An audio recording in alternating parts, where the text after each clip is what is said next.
Well, welcome everyone to the Meaningful Movement podcast. This is the 6th episode, and I'm very pleased to be joined by Brian Morrison, who is in Manchester, UK. And Brian Morrison, and he's originally from Ireland, we should point out, very important. He is a breathwork coach. Among the breathwork practices that he employs is the Wim Hof Method. He's a certified level 2 instructor. And he's also a visual artist and photographer. And so hopefully we're going to learn a little bit more about how all those different threads come together. I think there's some interesting stories there. I should probably just mention also that Brian and I know each other through a collaborative project we did earlier this year with a mutual friend, a colleague of mine in the Feldenkrais world, Paul Pui Wo Lee. And so we did a workshop combining some Feldenkrais work and Wim Hof work together. And one of the things that we didn't even really realize is that all three of us had a kind of artistic background. Myself coming from music, Paul from dance, and Brian from the world of visual art. So maybe we could just kind of start there. The idea of the podcast is to talk about movement practice. But that word practice means something that we're willing to show up and do again and again, which obviously means there's something that motivates us. And part of your motivation in life is clearly art. So I'm just curious about, how those things come together, as I was saying. Yeah, and thanks for having us, Seth.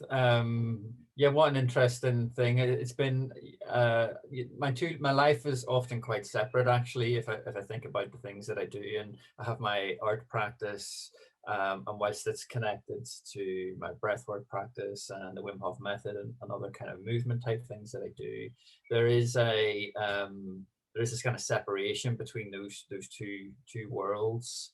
And it wasn't necessary. I mean, it was a deliberate one, but it was one that was kind of, I guess, more around audiences. And I made a kind of assumption that there was a certain audience that wanted to see my art practice, and then another audience that was interested in the breathwork side of things. And I made that kind of decision to sort of separate those things.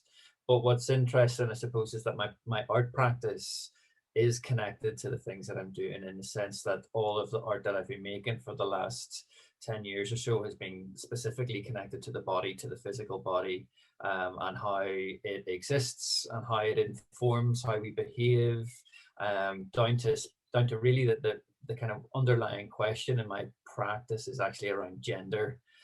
So how does one's body inform their relationship to gender? And this is not so much a kind of conversation around transgender or anything like that. It was more around a kind of my own experience as a male, a biological male with a biological male body, and how I kind of performed or experienced my masculinity through my body, and then looking at all of the other different ways in which masculinity is performed through the body. So I spent a lot of time researching and making work about extreme male bodybuilding, and that has became a very, very fascinating world to explore.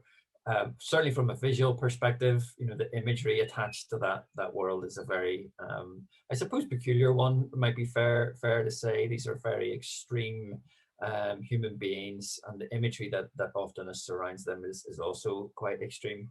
But what was super interesting for me was that, again, the audience, actually, to come back to that conversation, is that the imagery that you would see for extreme male bodybuilders was often quite sexualized. There was the oiled up bodies. Often you had a kind of an objectification of that body. Their heads were cut off quite often, or close-ups on their specific body parts, these types of things. But that was super sexualized, but for an identified heterosexual male audience, which was quite an interesting kind of little play that was going on there. Whereas normally you would associate that type of objectification with a female body and a sexualized body and that sort of way, but yet you had it here for not a whilst it was a sexualized body, its intention wasn't really to be received in a sexual way. It's a very confusing and interesting kind of little in-between area, kind of gray area that was happening. So yeah, I spent a lot of time trying to navigate what that meant, why was that the case, and these sorts of things, and trying to make work that in some way commented on that. But again, and also the thing that's super interesting about extreme male bodybuilding is that transformation. That you literally, you go from, quite often people go from one physical state into a completely unrecognizable physical state, one that is in fact often detrimental to the normal biomechanics of the human body. They increase their mass so much that they can't really sit down properly, they can't really walk properly, they have terrible mobility, all these sorts of things, but it's all as a sacrifice to the way that they look. And again, what was unique about bodybuilding was the idea that they weren't doing this for any they weren't going to be judged on how much weight they could lift. They weren't going to be judged on how they could move their body in any way. What they were purely being judged on was the aesthetics. So how did they look? That was it. Which again, if you look at other sports, of course, that's not the case. No one cares what you look like really in the sport. It's about how well do you perform, or how well do you move your body. So was that's probably seems quite removed from breath work and the Wim Hof method. For me, it was really about trying to think about interesting ways in which we connect kind of our social behaviors, our lived experience with our physical body. What is the connection there? And when you learn about the Wim Hof method, specifically the Wim Hof method, because you have the cold exposure as well as breath work, you start to see those connections much more clearly, that actually this is about understanding your body. The Wim Hof method is about understanding your body, about understanding what you're capable of doing, understanding that actually you're much more capable of doing more than you thought you were, these types of things. And having a real intuitive relationship with your body, in a way that I probably would assume that actually, extreme male bodybuilders might also have, because they know their body intimately, because they're trying to improve it constantly.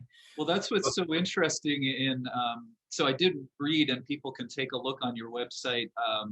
You wrote an article about, your first experience with the Wim Hof method, but you gave this background around the male bodybuilders. And even in what you wrote, you made this linkage in terms of transformation, like just the radical difference between before and after.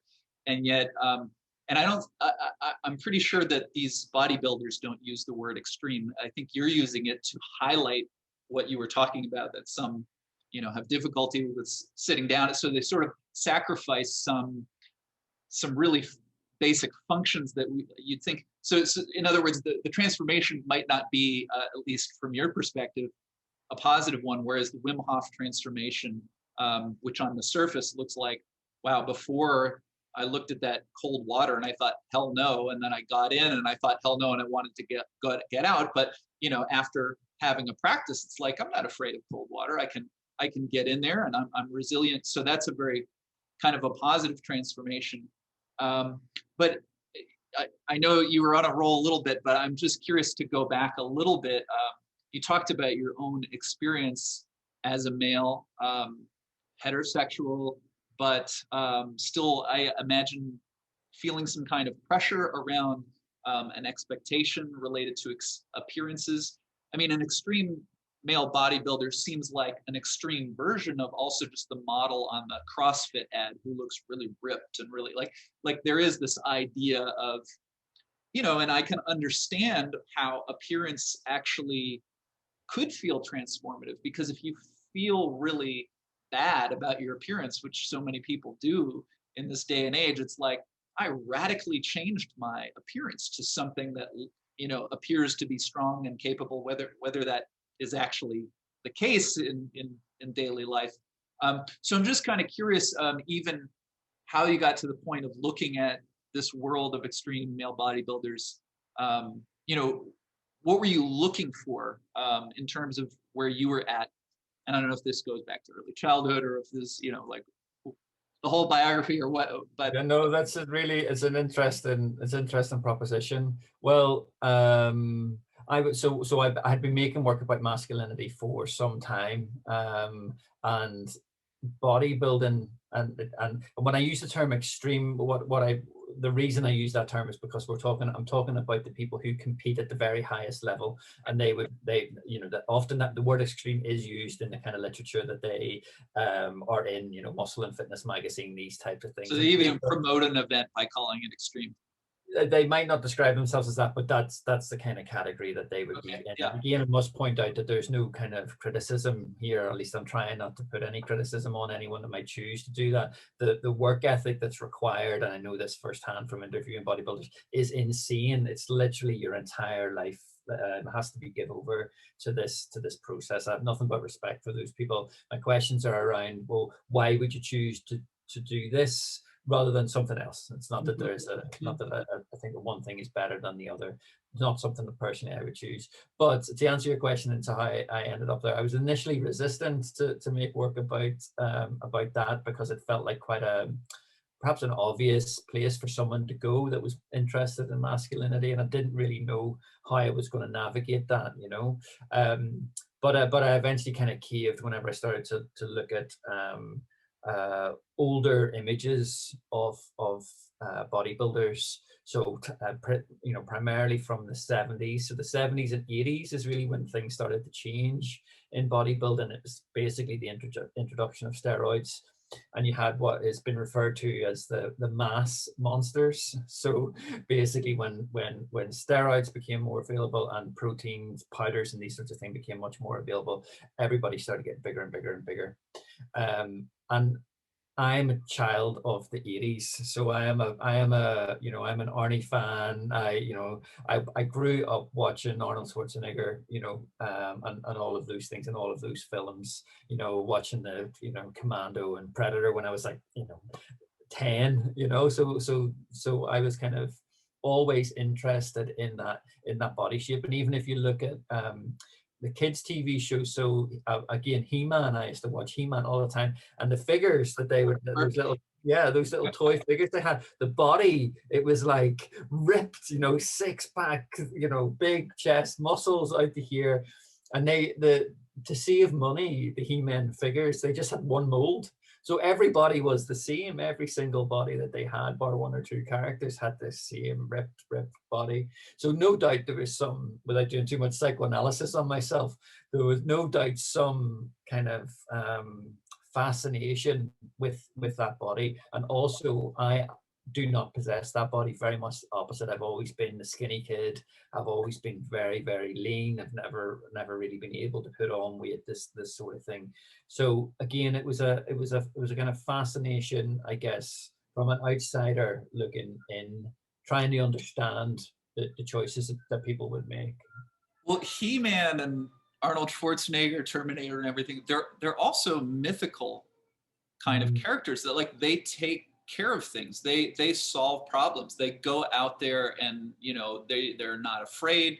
They're completely courageous. You can't shame them or use the tricks that would tend to get a lot of us to wilt. They're strong in their character also. I mean, we can make fun of it. Certainly the 80s is ripe for that. But, the basic, it seems like it's almost a mythical version of the male character that's being played with there or being put forward. Yeah, for sure. And there's lots of really interesting essays that have been written about specifically about Arnold Schwarzenegger and that, because he was really unique in the sense that there was lots of kind of, at that time, bodybuilders and strong men around, but he was the only one that really made it. I mean, you had, like, of course, you had Schwarzenegger and Van Damme. What do you call him? Sylvester Stallone and Jean-Claude Van Damme. As this little kind of team of kind of ripped people, but they weren't bodybuilders. They were just people who were in shape, and obviously Van Damme was a martial artist, but Arnie was the only one that was a bodybuilder that had kind of really made it. You had a few little people, so he was especially unique. And there's lots of interesting kind of propositions around why he was the one that made it, and it really comes down to kind of his his charisma, his kind of on-screen presence. He's certainly not the best actor in the world, but he has a certain presence about him that lent itself to those action movies. But what was really interesting about what you said there was I guess that idea that they were indestructible, that they were unflappable. But lots of those characters were always succeeded in the face of challenges, and there was no signs of weaknesses. That is kind of actually different if you think of perhaps superheroes. There's always a kryptonite, or something, some weakness that is gonna, some flaw. Whereas He-Man certainly was just indestructible, and often many of Arnie's characters were as well. This kind of non-stop. I've heard that the comic book characters, though, who had no flaw, over time, what they found was those narratives would fail with people because people couldn't connect to them. But just to try to steer us a little back more to your particular experience, there was something that you said in there that I thought was really valuable. And of course, just in thinking about the figures we've just mentioned, I think we can already place this figure that is known as the Iceman maybe next to, because he's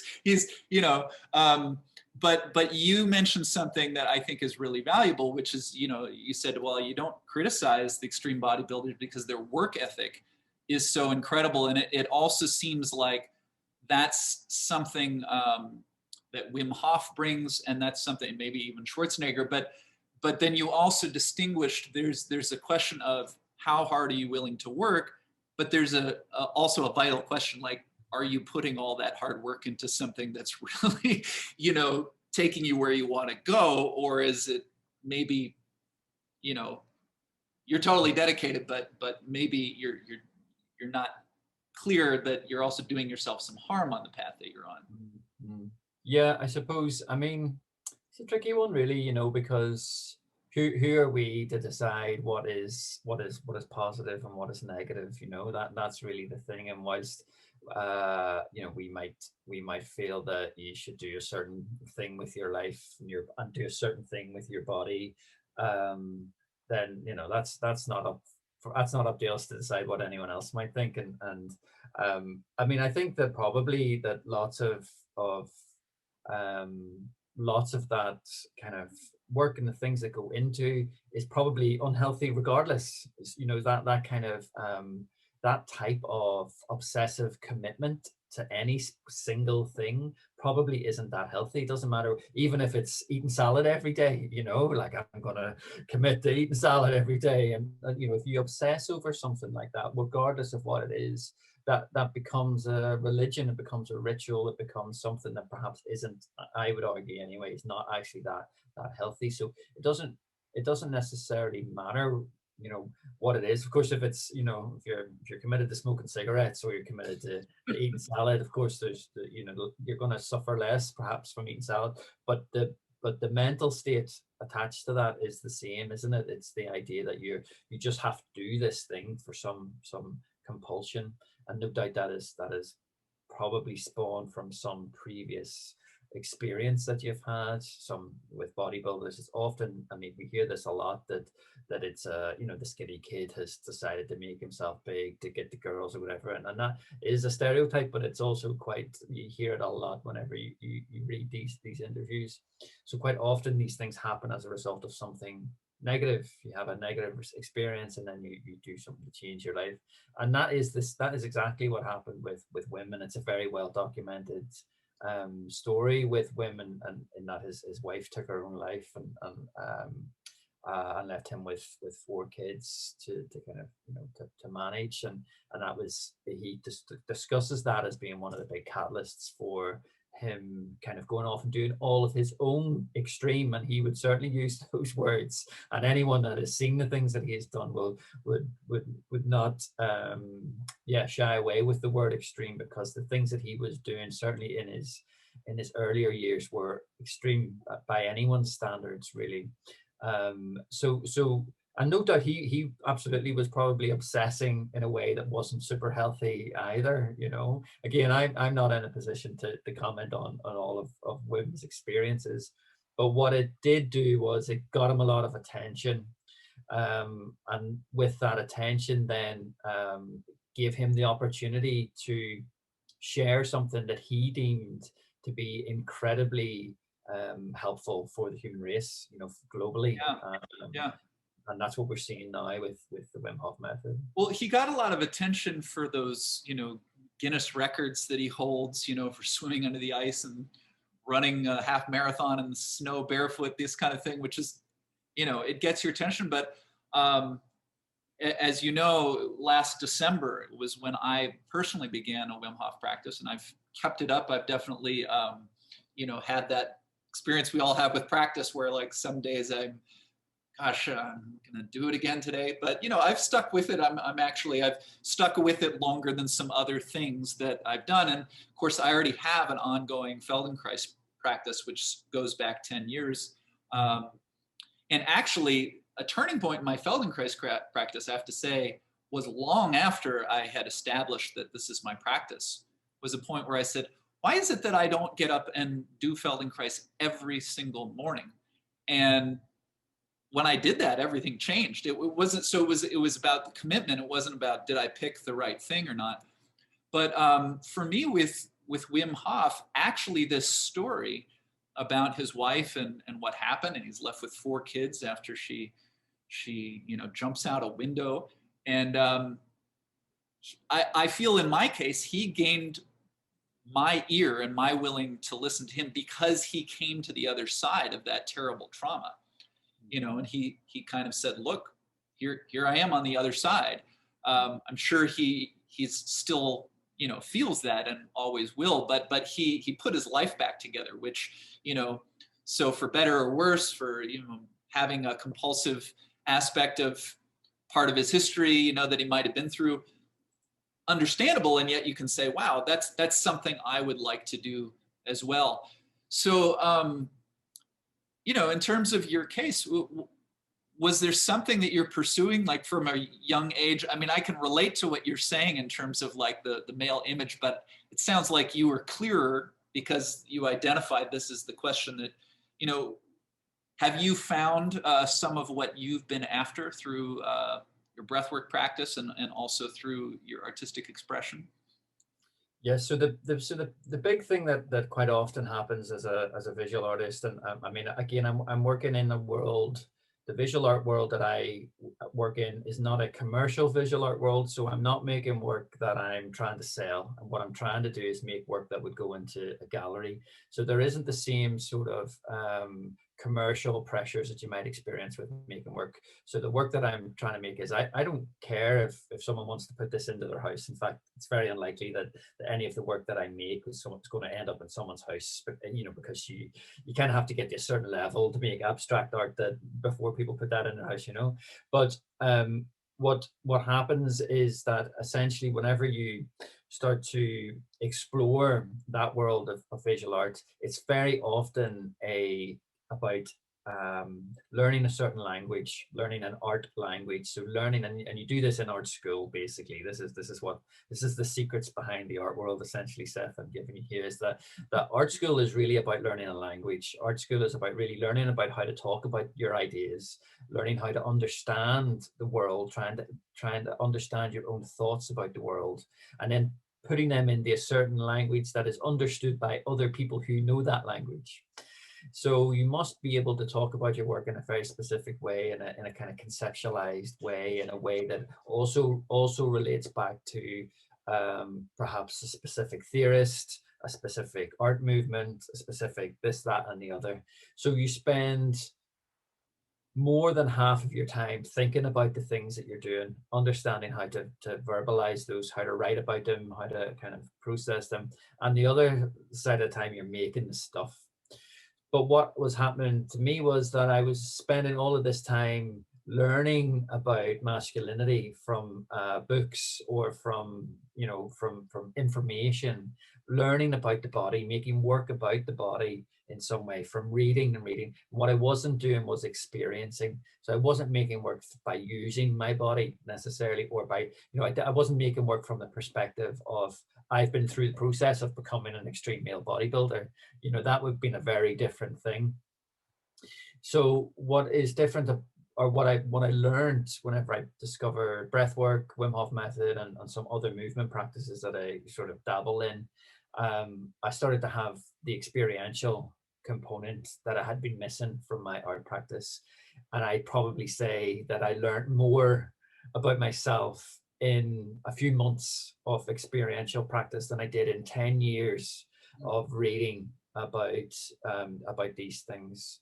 So I guess that's where you start to see that the kind of significant shifts, and the thing that really drew me um, into this practice.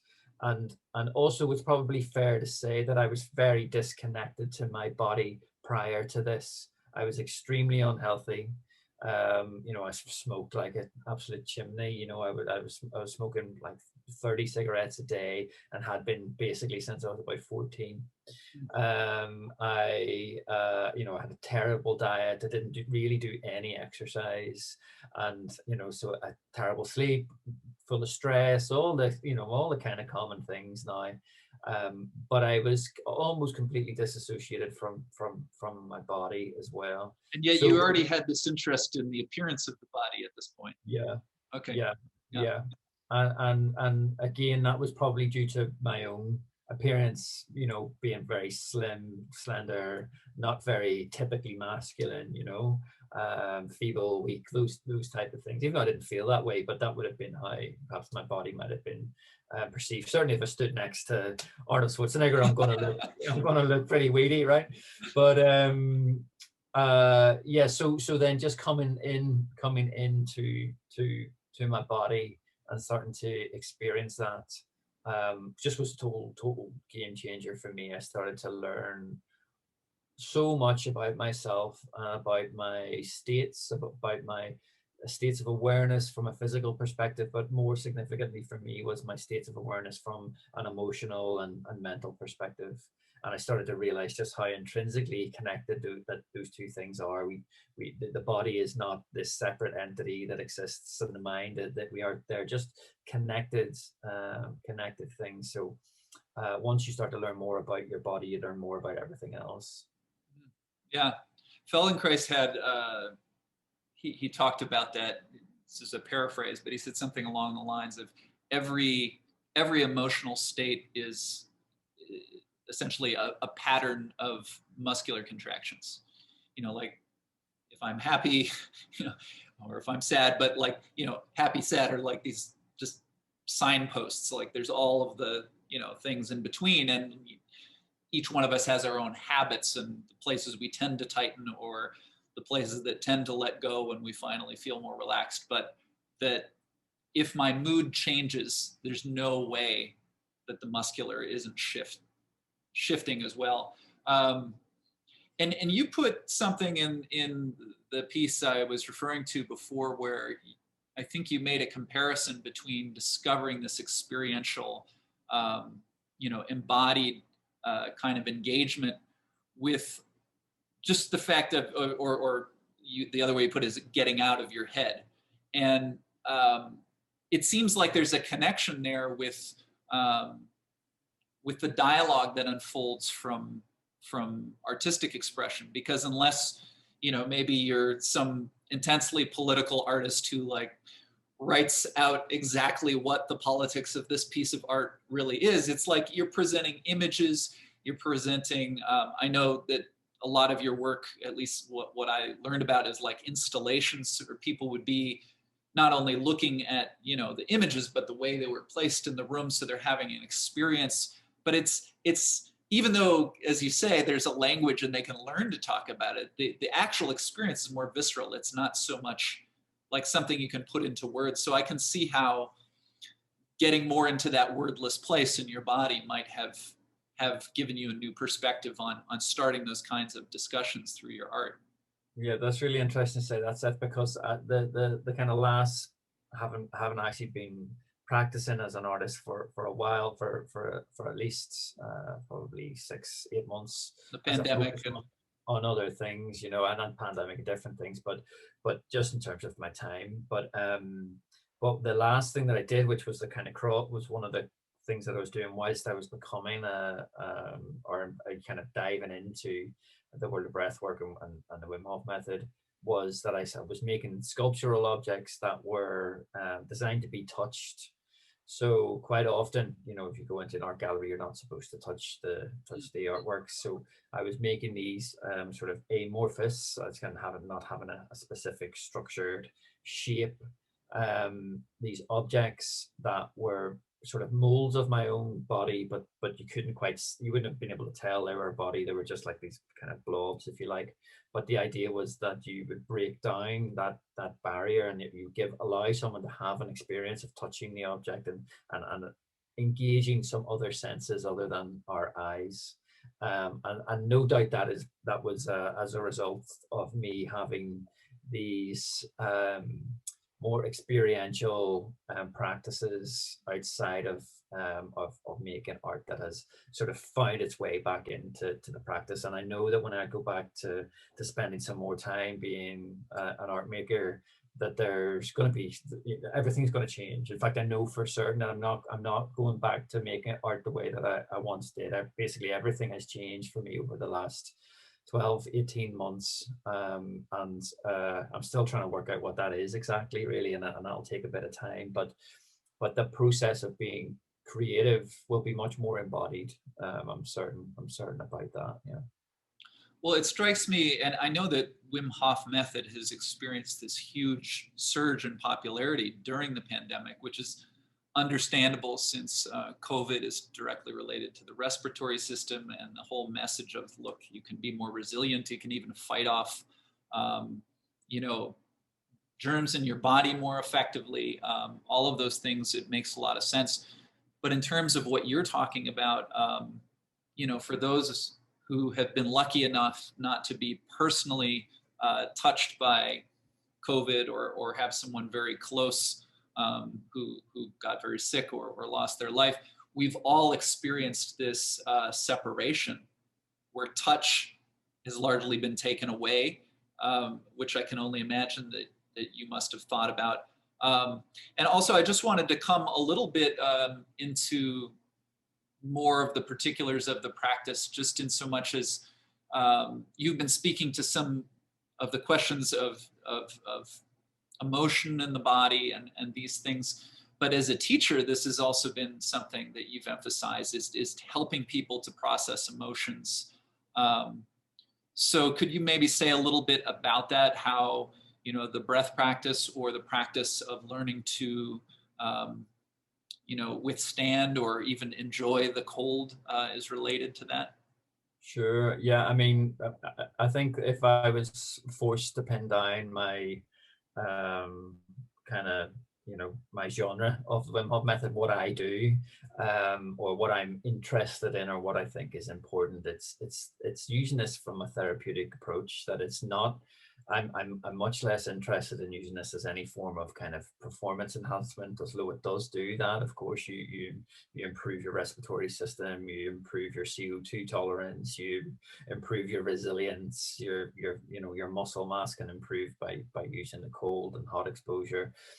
But I have no real interest in that as delivering that as part of my thing. There's so much available out there, and people here are much more interested in all of the minutiae of performance enhancing components that the Wim Hof breath can bring. That I'm much more interested in exploring this from a therapeutic perspective, and that's my experience. I've come into this method through having to deal with my own mental health issues and deal with my own kind of past experiences and these sorts of things, but also the past experiences of the students that I teach at the university that I work in, and seeing them literally year on year. I've been teaching for almost 10 years, and in those 10 years, I can categorically say that the rate of mental health has increased exponentially every single year, more and more students, but the severity of it has also increased exponentially each and every year.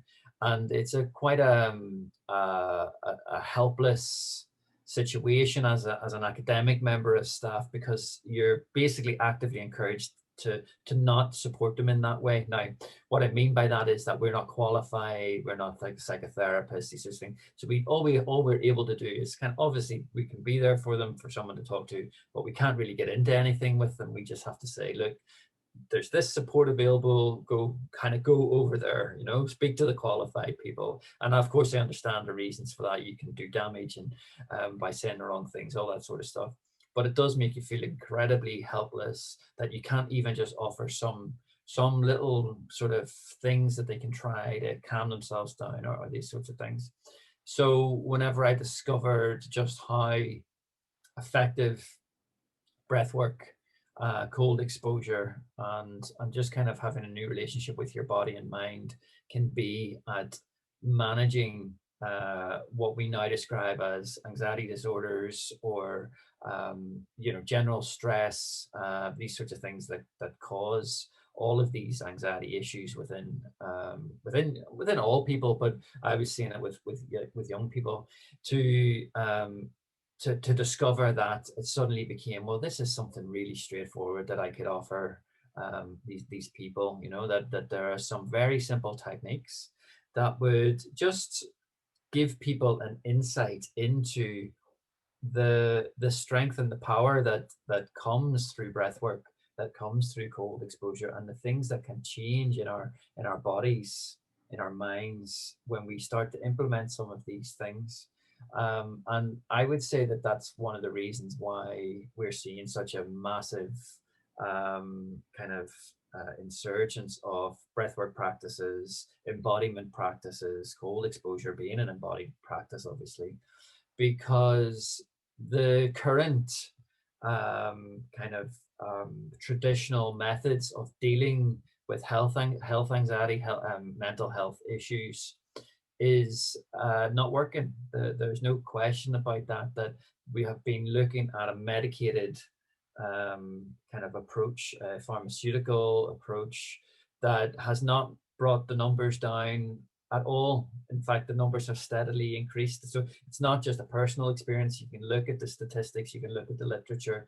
Mental health is on the rise. Poor mental health is on the rise.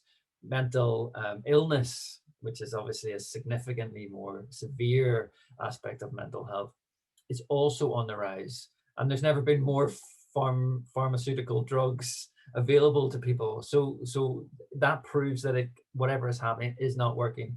So if you look at that in comparison to the vast numbers of people who are now trying to look at ways, people who have been on medication for long periods of their life are looking for other approaches to find health, taking health into their own hands so that they're not reliant on these other things, then there's no doubt in my mind that this offers something. I'm not saying that it's that we don't need a health industry or anything like that, but what I'm saying is there's no doubt in my mind that these practices are effective to some degree for whatever reason, whether that be a placebo, which I don't believe is the case. I believe that it's a physiological thing.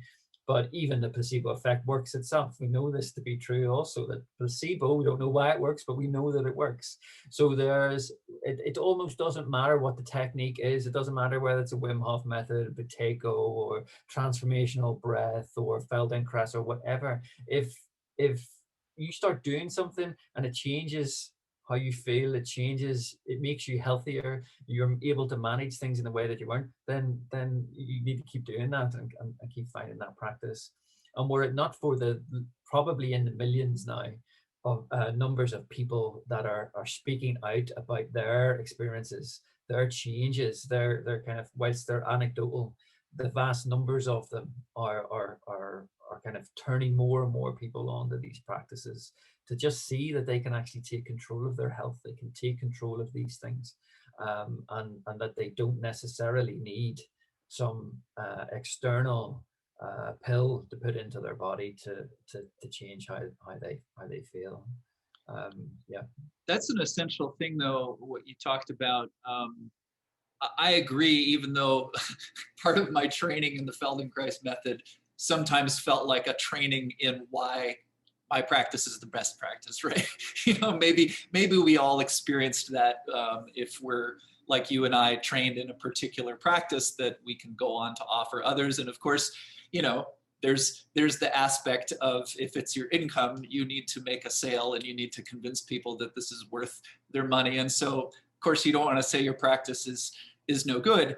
But it strikes me, you know, that Tai Chi, to just pull something out of the air, well, there's the practitioner who shows up again and again and again, you know, and then there's the person who goes to Tai Chi classes every now and again when they can fit it in their schedule. And I mean, we don't have to have much of an explanation about why one gets a different result than the other, but it's such a stark contrast to have a practice of whatever kind, to do Wim Hof breath work that might take maybe 15 or maybe 30 minutes a day, depending on how you do it. I'm just sort of describing my own, but versus, you know, pop a pill, I'm done. I've done my practice for today, you know, and as you describe, people feeling helpless because the only thing I can do is that's my only action that I take on my own behalf. So I guess to put it in a question for you, how do you talk about, and I know Wim Hof himself, you know, I think this has been an important part of his success too, is he's emphasized the ongoing nature of it, that it's not just that you did it today, but you did it yesterday and you're doing it tomorrow. But when you're working with people, how do you talk about practice? How do you talk about commitment? It's the single biggest challenge you have. I'm sure you experienced this yourself, and you've experienced this yourself, Seth. That's a real tongue twister. But I'm sure you do, because what you know, I think anybody that teaches, anybody that kind of has a practice that and believe that practice to be you know, a helpful thing, trying to communicate that to other people is a real challenge. Not only communicate it, but to get people to commit to it is a big challenge. And what is really tricky about specifically the Wim Hof method is that it can feel as though it's a one hit kind of cure, right? Because the first time you do Wim Hof breathing, if you've never done a breathing practice before and you do Wim Hof breathing for the first time, and you do it at a guided session, not just on your own doing 30 breaths, watching a YouTube video or whatever, if you go to an instructor and you do a guided, you know, 60-minute breathwork session in a room full of other people all breathing, you're going to have an experience that you've never had before in your life. And that is going to feel, you know, without exaggerating too much, for many people, like a life-changing moment where it's like, oh my God, what is this? I need to do this every day for the rest of my life. But the first thing obviously that happens is that that first time is usually the most intense time. Of course, you can sort of replicate that in different ways as you go through your practice. But quite often you don't quite hit those same heights, and that suddenly becomes a problem, doesn't it? Because you want to be able to achieve this particular feeling, and then when that stops happening, oh, maybe this doesn't work anymore. And what of course is happening is the body is adapting, and actually this is really beneficial. All you need to do is take a break or change things up and come back to it, and you'll start to continue to get those benefits. And sort of the same as with the ice bath, in that you do the ice bath, you build yourself up to it, you get in the cold water, you get out and you're like, wow, what a victory, that's amazing. Then maybe you go off on one and you're like, going into cold water every week and this, that, and the other. Then it gets really cold. Then you have a bad experience doing it one time. You're like, oh, I don't want to do this anymore. Then you drop out of it and then you stop altogether. So that is that no doubt I'm probably describing almost everybody's experience who has done the Wim Hof method. At some point, they'll have gone in and come back out and these sorts of things. But for me, what I try to remind people of is that all you need to do is, at an absolute basic level, is to commit to some aspect of it regularly. So for me, that's every day. So even in my own practice, I'm not doing a 60-minute Wim Hof breathing session every day. I'm not having an ice bath every day. I'm not even getting into cold natural water every day. What I am doing though is that every single morning I have a cold shower. And every single morning I do some form of breathwork practice. It might be Wim Hof, it might be Buteyko, it might be some more transformational practices, it might be, alternate nostril breathing, whatever. It is just some component of breath work that I know helps my body stay regulated, helps stress stay out of the system, these types of things. And the cold shower, again, is just something that is about keeping me in tune and connected to that practice. So when I'm trying to communicate to people who want to investigate or want to kind of explore this as a practice, it's not about committing to the most challenging thing every single day. It's about committing to the thing that is manageable every single day, and then throwing in the most challenging things every so often. And I think that is a really healthy way of doing it. It's super tricky though, because I think often people don't really want to practice. They think they might do. What they want is they want someone to give them the pill. So sometimes the pill is going to a breathwork class or coming to a yoga class or doing a Feldenkrais class. That's the pill. It's like, I'm going to do that this week once that week. That'll be enough. And it might help you to some degree, but really, if you want to make lasting changes, you need to find some daily or 3-4 times a week practice. I argue that I would say that's the way to do it. The thing I would say though about breath work is, in my experience, and of course I know that my own breathwork practice builds on the fact that I had a Feldenkrais practice, that I've sort of established that sense of wanting to commit. You talked about the daily aspect of practice, and I think you can tell me if you agree, but it strikes me that when you do something daily, it also provides you a reference point, so that maybe the breath work today didn't feel so great. But that's just different than I wake up and I'm not sure how I'm feeling this morning. But it's like, no, I do the thing that I did yesterday and I compare it, and it gives me kind of more specific information. And then I lost my train of thought. Well, that idea of doing something every day as a kind of a marker is super, super important for when you start a practice. So like that you've got some form of progression. And again, if we come back to the Wim Hof method, one of the reasons why it's so successful, aside from Wim himself, is that it has those kind of goals in there, and the main goal being the retention. You do a breath hold, you take 30 breaths, 40 breaths, you do a retention. And that is a number that gives you a specific number. It's like lifting your weights, right? It's like, what weight am I on? Well, I held my breath for 90 seconds. And the next round I held it for 2 minutes. And then the next breath I held it for 2.5 minutes. And it's like, well, but next week, what am I going to do? And the week after, what am I going to do? So that is quite a helpful thing to kind of get people into the practice. Is like, oh my God, I held my breath for 4 minutes, and that's for whatever reason that feels like, I don't know exactly why that would be some sense of achievement for someone, but it is. And I certainly felt it whenever I started my journey with Wim Hof. I was like, oh my God, I can't believe I held my breath. And I would tell people about it, all that sort of stuff. And that's great. I mean, the irony being is that that's the last thing you want to do with your practice, though, is to be worrying about how long you're holding your breath for, because if that's all you're doing, you're missing the point. You're missing the incredible experience you could be having whilst you're thinking about how long you're holding your breath for. But that's a sidebar. But so having those kind of markers, I think, are really, really helpful in kind of starting to establish a practice. But what I would say is that they favor those of a analytical, legit, logical, scientific mind, and that certainly is not me. I'm not that guy, as we've already established. I'm an artist, I'm a creative. I tend to be much more sporadic in my approaches to things.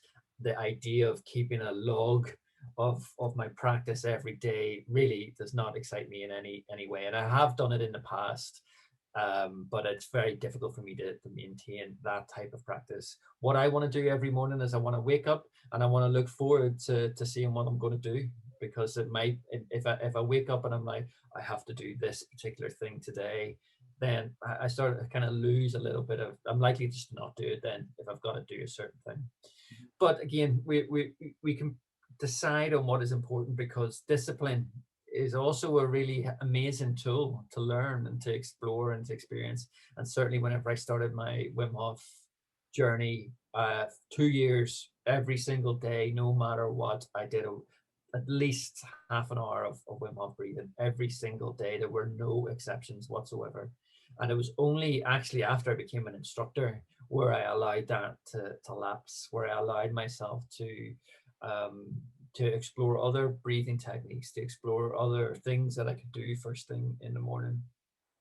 And I think that's what comes with practice, is that actually you can get to the point where you don't have to be quite as disciplined as you once were whenever you first started, or you can still be disciplined, but disciplined in a different way, that you're less You have a more regimented. flexible, expanded idea of what discipline is. Exactly. Yeah, I, I I remembered the other point, and I'll just say quickly.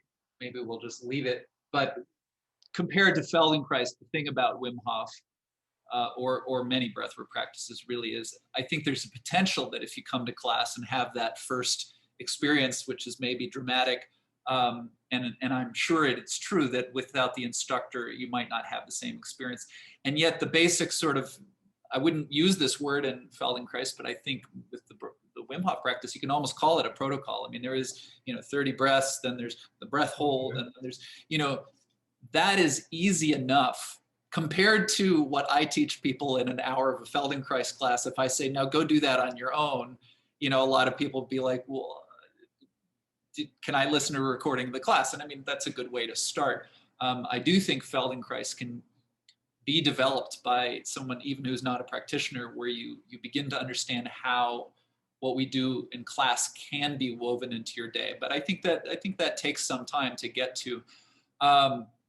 But what was interesting to me also in what you were just saying is, I went through that experience too of timing my breathing, being excited about it.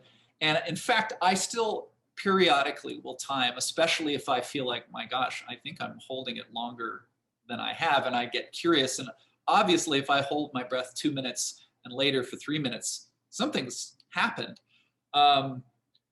But yeah, it's a funny thing. You can get stuck with it.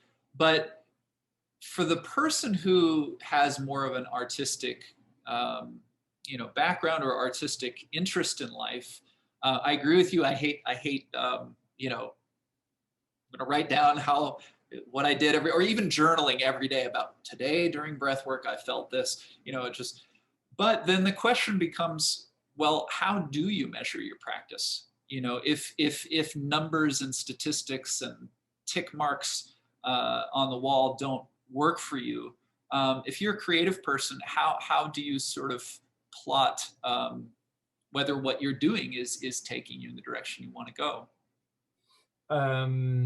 Yeah, it comes down to just simply how you feel. That's how I approach it, and of course the downside of that is that there are loads of things that influence how you feel. It's not that you could eat junk food all day and then do a breathing session and feel great. That's not going to happen. But what I tend to do is just and again, this is really the crux of everything that I sort of teach or guide, is about having that relationship with your body, having that I get back to what we talked about before. And when you are reliant on an external piece of information to tell you how you feel, that's a separation, that's a barrier from you knowing yourself. So when you take the timing out of the equation, so you're not paying attention to how long you time your attention for, if you take the journaling out of the equation, and again, journaling's great. I'm not a problem with those sorts of things. That does a certain different thing. But when you take away that kind of scientific approach, let's call it that, to a practice, you're forced then to sort of judge it based on your body, on your physical experience. And in my experience, that is a much more integrative way of doing it. It becomes much quicker for you to integrate this practice. It becomes much quicker that you establish a relationship with that practice, because you know it and you know your body much more intuitively. You know the experience. You know when a breathing session isn't going well. You know when a breathing session is. You know whenever you felt bad at the beginning and how you felt at the end. Whereas if you're always thinking about the numbers or you're referring back to something, it's suddenly, that's an external thing. So for me, and it's much more challenging again to maintain that that practice over time whenever you know, perhaps you don't have these things to refer back to. But if you are feeling particularly bad and you haven't been doing a great job of your practice, then you know, you make that connection, and then it motivates you again to say, right, from Monday I'm back on it. Every day I'm gonna, you know, bring some of that discipline back in. So for me, all of this, everything that we do is about um, being more aware. That's it. Now that's what it comes down to. Awareness, you know, being more aware. You're only able to change the things that you're aware about. If you're not aware about them, you can't do anything about them. They're just acting on you. You know, all these problems that you might have, if you're not aware of them, they're just acting on you. They're causing you stress, and you don't know what to do. But when you're aware of these things, you can then start to influence them, start to change things, start to um, you know, make changes in your life, make new approaches to certain things. So awareness is probably the best word you could use to describe the purpose of these things, I suppose. Sounds like you're saying with more awareness comes agency. Yeah, absolutely. Yeah, absolutely. Yeah, that's a great tagline. Nice. Sure, we need our taglines like everyone else does. Yeah.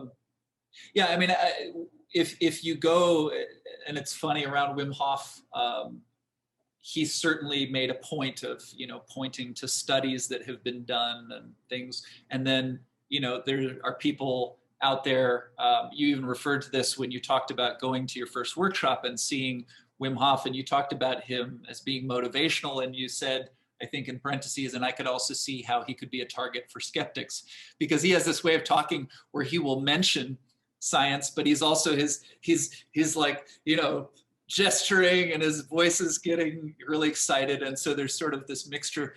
But one thing I think that's not too controversial and is pretty simple to point at is you know, the states of the nervous system, between the more activative state that, you know, can be associated both positively with exercise or taking care of a task that requires a lot of energy and being, you know, but it can also be the fight or flight where, you know, there's no harm, actual harm around me, but I'm acting as if I'm under attack, versus being into a parasympathetic state to be capable of, you know, being relaxed. And I imagine as an artist, there's also something that you can feel in terms of like, it's funny, creativity is a funny word, or the adjective creative, like you are creative or you're not creative. But I know that's a big word in my life, and I've certainly felt creative versus not creative as something I could track. Like, today I feel creative, today I do not feel creative. That seems to be related to the state of the nervous system and your availability, you know, in relation to the environment.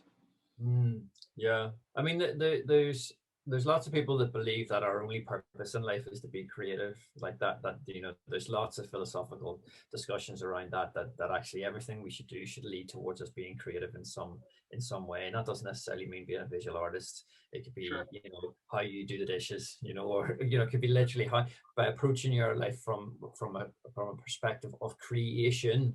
So again, I don't buy into that idea that you know, that art is a skill, or sorry, that art is a talent. It's something that you can learn to do, you know, and and we're all born creative. Again, I kind of don't want to quote Picasso too much to you and sound like the art teacher, but you know, he said that we're all born artists, and that the challenge is maintaining one as you become an adult, and that is absolutely fundamentally true. If you look at a child's imagination and the way that they can concoct these whole environments with nothing, you know, that is the basis of creation. Creating something from nothing, and we're all born that way. We're all born and capable of doing that.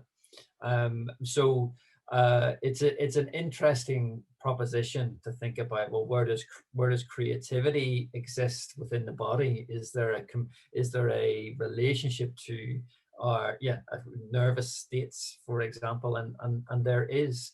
And you know, basically, it's almost impossible to create from a place of fear. And this harps back to our kind of physiology, our ancestral physiology, the ancient cultures, our primal cultures that basically relied on these two sides of the nervous system to survive. So they had to be able to burst into that active state, that sympathetic nervous system, the fight or flight response, to protect themselves, to go hunting, to go for miles to gather food, whatever it may be. They had to be able to burst into that energy to suppress certain parts of the body to allow them to do that. And they also had to allow themselves to swing back into rest and digest, into that parasympathetic state where they bring everything down. And you're unable to create from that fight or flight response, that active response, because everything in your body is about focusing in, narrowing in. Literally your pupils dilate so that you can focus in on the thing is in front of you. Everything else basically is less important. Even your general kind of pain receptors all come down. If you've ever been out running in the woods and you get back and you've got a massive cut on your leg and you don't remember it happening, that's exactly what has been happening. You've gone into this sympathetic response that everything else is numb to you, because you're running, you're doing whatever you're doing, everything has been shut down. So you cannot, it is impossible that you would be able to engage with creative thought, with complex intellectual decision making. None of that can happen from that state. So to be creative, you must also allow yourself into a more relaxed state, a state that is open.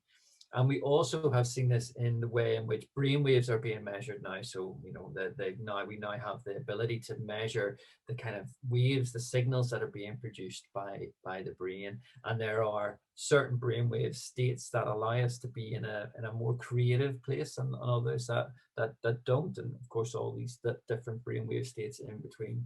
So, of course, there's no question that it is your body that affects your ability to be creative, just like it affects almost everything.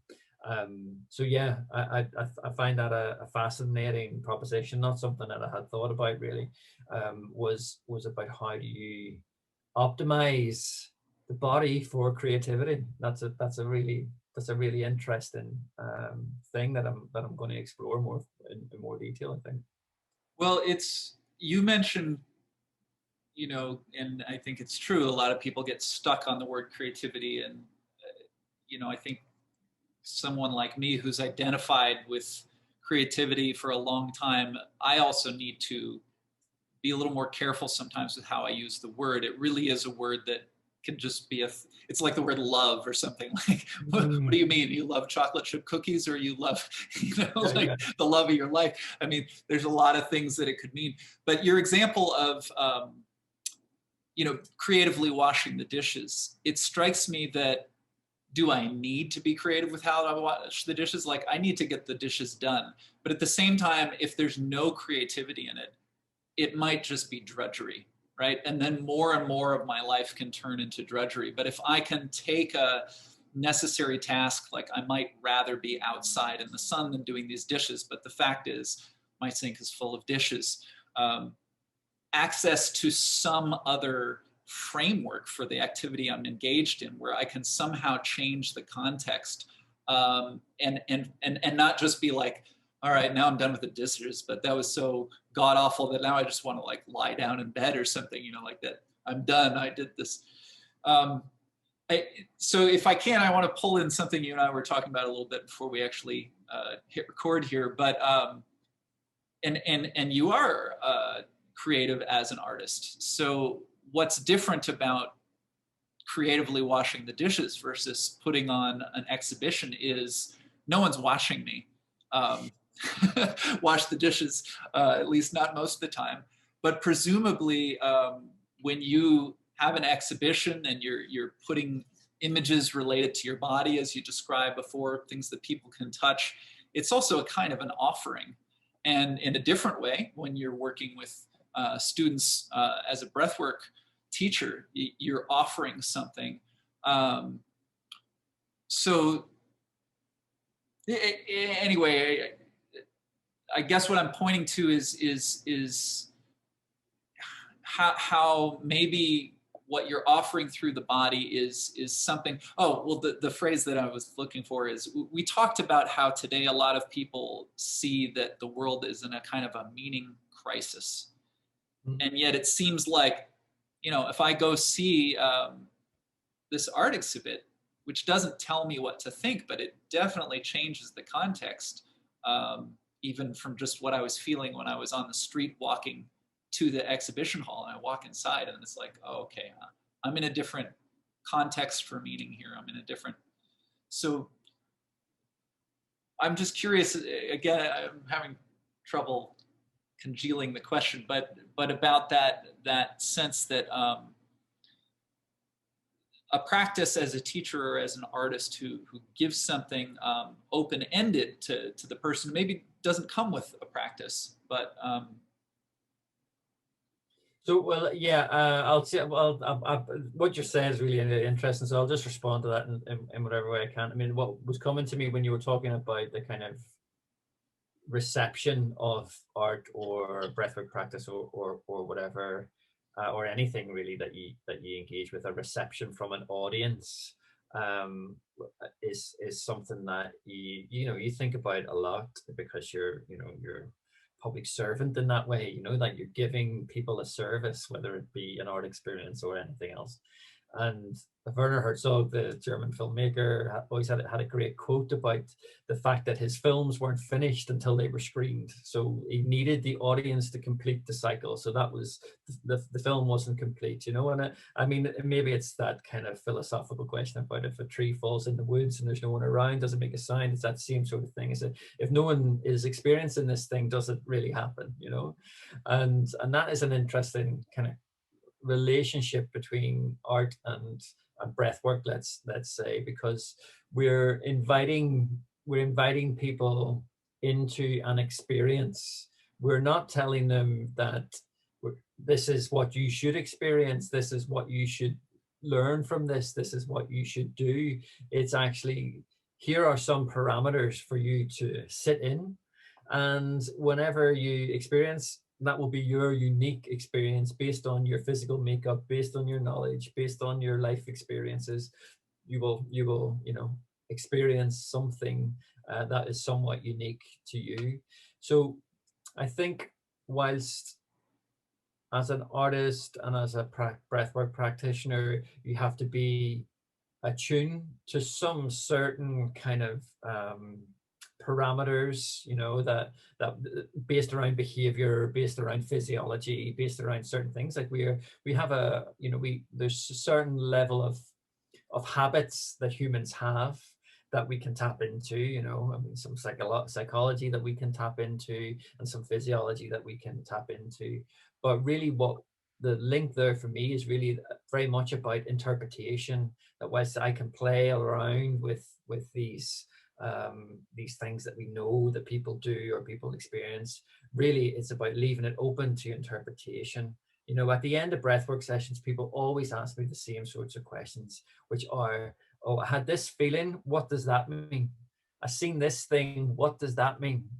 I seen this color, what does that mean? And I was like, well, what do you think it means? What did it mean to you? And that is an interesting relationship to art, because often whenever I would have an exhibition and my work is abstract, so it's not figurative, it's not often, although it's to do with the body, you don't often recognize the body in the work that I make. People will come up and go, oh, I think it's about this, is that right? I think it's about this, is that right? And there isn't an answer to that question, because the yes and no doesn't exist. It's about, well, I mean, I was thinking about this when I made it, and you were thinking about that. That happens to be a similar thing, or happens to be a different thing. That's all fine. It's all open to interpretation. Whatever your experience is absolutely fine. And it's exactly the same with breathwork, I would say, is that interpretation is there for you. It sounds like, though, you're saying that a lot of people initially, it's almost like they're afraid to interpret things for themselves. You're saying, here's some parameters. You can interpret it how you like. And yet they would much rather hear you say, well, when you do breath work and close your eyes and see the color blue, it means this. There's something that they would feel or on some level satisfied if you would only say that to them? I think that's just a societal thing. I think it's probably just a human nature thing that we seek answers, that we seek we seek the correct way of engaging with something. We seek approval from other people, and we especially seek approval from a teacher. So, and that setting is also connected to all of the history we've had. When someone in the room is in charge of a situation, our immediate and initial and earliest relationship to that will be in the classroom, where the teacher, and our role as young people, as children, is not to question, it is to learn and to receive. We're actively not invited to ask questions quite often. It's about just accepting whatever the teacher is telling you, and then being judged on whether or not we're able to tell them what they believe to be is right or wrong. So that is an ingrained, I would argue, social thing, but also from a historical kind of, again, evolutionary thing. Being liked, being correct in the tribe was literally life or death. If you upset the tribe in some way, you would be removed from that tribe and you would die. You would not survive without your tribe. So there no doubt is still some remnants of that kicking around, which is also one of the reasons why we don't like upsetting people, why we want to conform, why we don't like to, go above the parapet and speak out when everyone else is different, why we see this herd culture, all these sorts of things. It's that, no doubt, is that remnants of that still, literally, that it feels like a life or death situation to say something different to the rest of the group. Of course, there's always people who have evolved to ask those difficult questions. We see that throughout history. But generally speaking, as a group of individuals, we tend not to want to step out. And that also, if you think about it, sort of feeds into the way in which we, as practitioners, could manipulate them in a positive way. That we would play on the fact that they're all going to perform in a certain similar way, and to kind of tap into that, to capitalize on that to the benefit of them. Mm-hmm. In one of the previous podcasts I did with a fellow by the name of Toby Portela, who does a number of things, so people can go watch that podcast if they want, but he talked about how he might work with some people who were really dealing with a lot of pain, and for that person that it was really helpful actually if he provided the safety and gave the answers and didn't sort of say, hey, this is all about exploring and opening things up and discovering the unknown. But with other people that he maybe had established something with, or even with that same person, he talked about, well, eventually my goal would be to open things up, to transfer the authority from me to them. It strikes me that so there's always a dance, for both the teacher and for the newer practitioner. But it does strike me that those people, I don't know, I was thinking, does this even apply to how Arnold Schwarzenegger stood out from the rest when he was in bodybuilding culture? But there has to be, because I know the trap very well of being a creative person who shuns anything that looks like conformity or fitting in.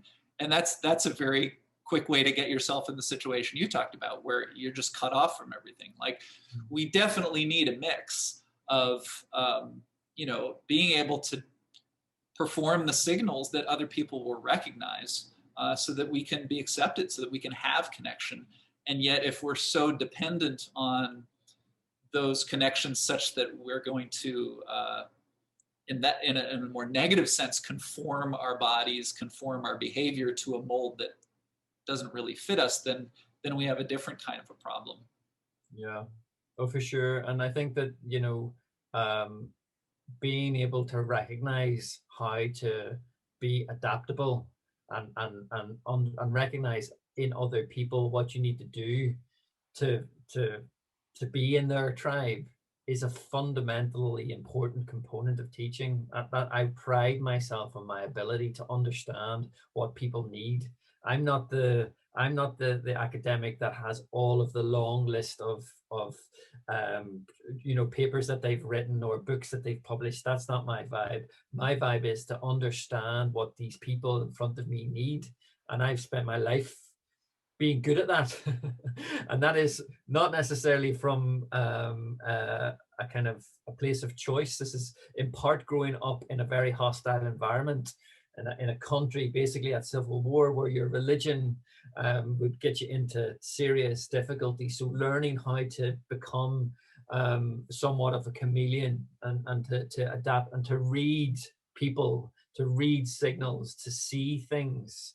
And that for me is probably what I would argue is my biggest strength in being a good teacher, is that I'm able to see this in people. I can quickly see what people need, and I can also quickly kind of mold myself into a shape that is recognizable to them, that they can relate in some way. And of course that doesn't work every time, and nor should it. I'm not going to be appealing to every single person. That of course it is, but the people that I suit their shopping list of things that they want in a teacher, if they have that, if they connect to my, I tick their shopping list, then I'm going to be able to do something for them, because I know how to then approach and learn and discover what they need.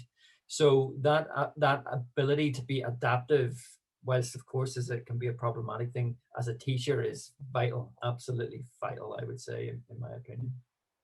I know it's getting a bit later for you, certainly many more hours later than it is for me.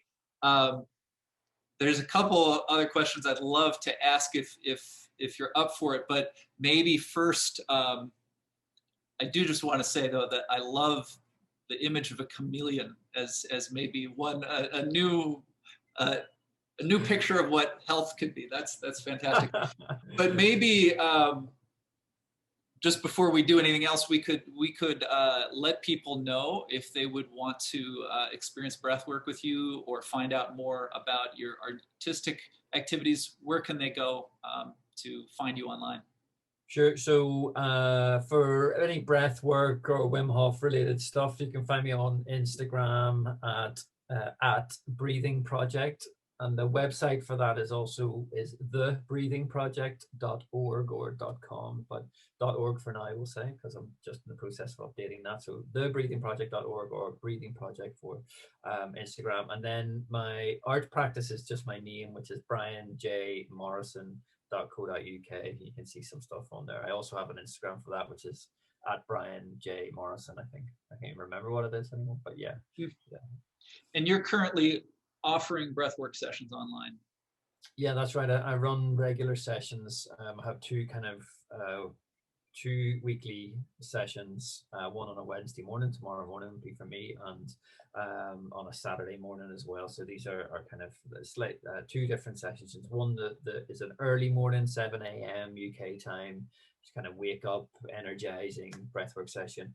And then the one that I do on the Saturday morning, which is probably the more kind of well attended class, is at 10 a.m. UK time. And this is I call this one tension release, and it's really people have been using it, but it was born in lockdown, basically the first lockdown, this session, but yet I regularly get significant numbers of people coming every week, so it's kind of survived through lockdown. I guess it's not just been a lockdown thing, but yeah, really good for shifting stress, really good for kind of shifting anxiety, or if you're worried about something, it's a really great way of just kind of releasing any of the baggage that you've been carrying around, whether that's baggage for years or baggage from the last week, whatever it may be.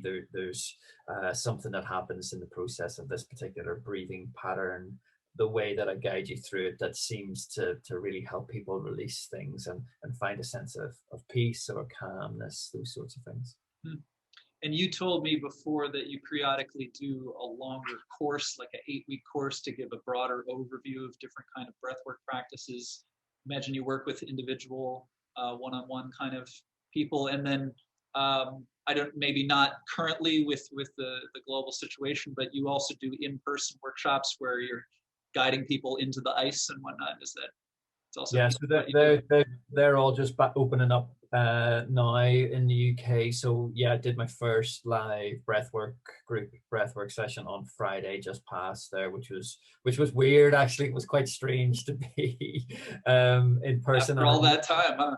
Well, I also really noticed how initially when we started, just how I felt like people didn't really know how to react or how to be in that situation. It was quite and then I was like, oh God, well, this is weird.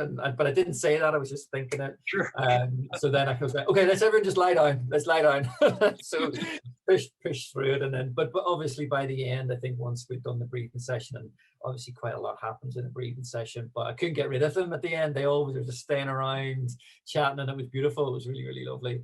But yeah, so I've got Wim Hof Method workshops coming up. I've got one in June, one in July, and a few other workshops that I'm doing. I'm doing some hot and cold exposure stuff in a collaborative workshop. So yeah, they're all coming back on now. You'll be able to find out all about those on my Instagram profile. If you click my bio link, you'll see everything that I've got going on in there. Yeah. Lots of great stuff there. Well, terrific. Nice.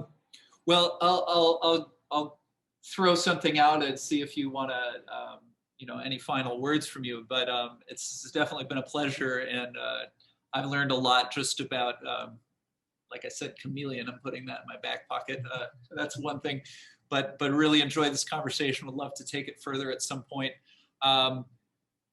What I'll just throw out to you is maybe a final opportunity for some final thoughts or anything that you wanted to tie in from our discussion is just, again, for an individual,